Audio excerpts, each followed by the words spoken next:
की बार आंदोलन भी किया है कि राजकीय है कि स्वशासी है।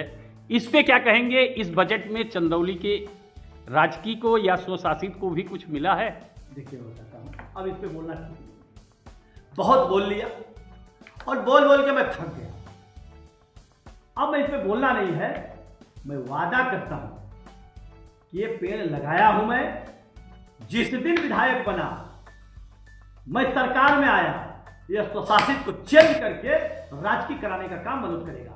आप बजट में देखिए, एक पेपर साथ में लाया हूं, बड़ा गंभीर सवाल किए हैं आप, ये दिखाइए अपने दर्शक को भी।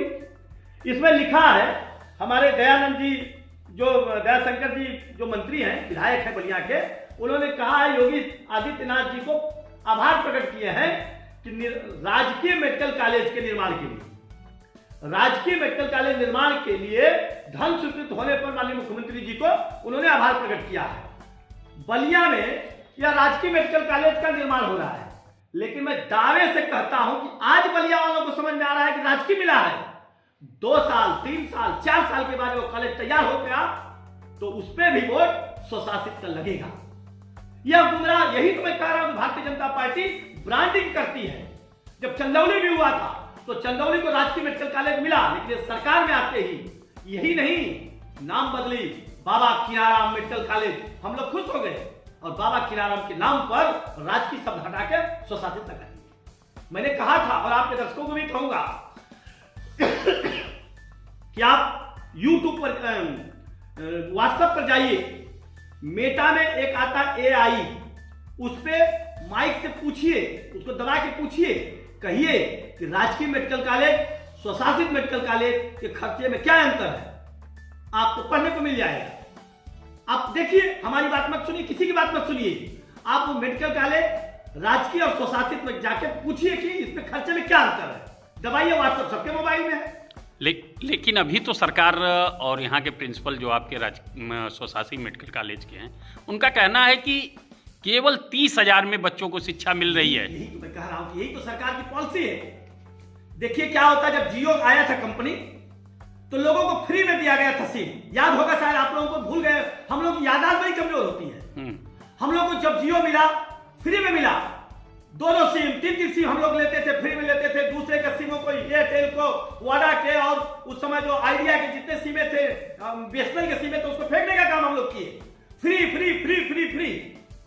आज सरकार की वही स्कीम चल रही है कि इसको बनाओ और बताओ, जो विरोध करता है उसको कहिए 30,000 में तो पूरी पढ़ाई हो रही है, 30,000 में पढ़ाई हो रही है। मैं पूछना चाहता हूं, मैं गया था इस कॉलेज में, मुझे देखने में अच्छा लगा, लेकिन मुझे मालूम है कि थोड़े दिन में वो कॉलेज कोई व्यापारी लेगा और उसको चलाने का काम करेगा।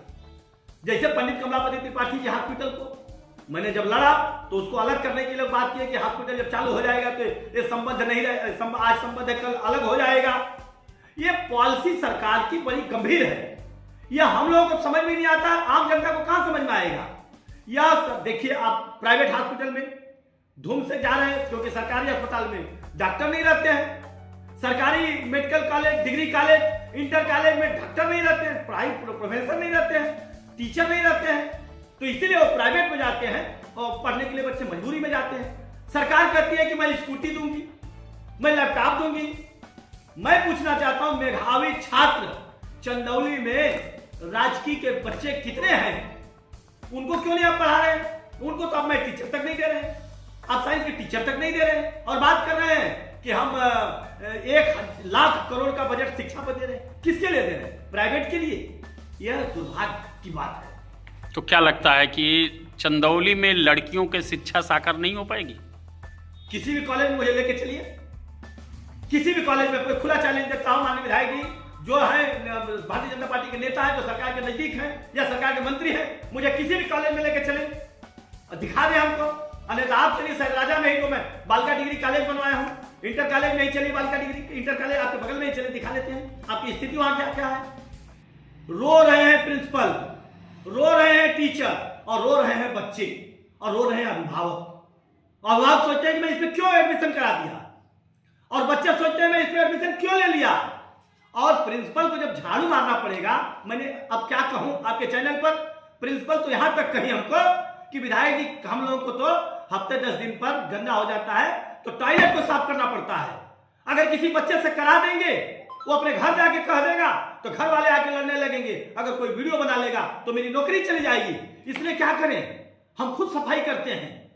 तो ये तो स्वच्छता अभियान है। इस अभियान में तो अगर जहां आप रह रहे हैं उसको साफ कर रहे हैं तो इसमें कौन सी बड़ी बात है? इसमें बड़ी बात है, यही तो मैं कह रहा हूं। अगर प्रिंसिपल झाड़ू मारेगा, अब प्रिंसिपल अगर बाथरूम साफ करेगा तो मैनेजमेंट कब देखेगा? एक ही टीचर कितने को पढ़ाएगी और क्या कौन कौन से विषय पढ़ाए? मैं पूछा, संस्कृत की टीचर थी कंदवा में, मैंने पूछा भाई आप तो साइंस पढ़ा लीजिए। कहे सर ऊपर ऊपर तो पढ़ा लेंगे लेकिन वो डीप में मैथ को हम नहीं पढ़ा पाएंगे। उन्होंने कहा खुले शब्द में, जब टीचर कबूल कर रहे हैं कि मैं डीप में जाकर नहीं पढ़ा पाऊंगी तो फिर आप समाज समझ सकते हैं क्या है देश का।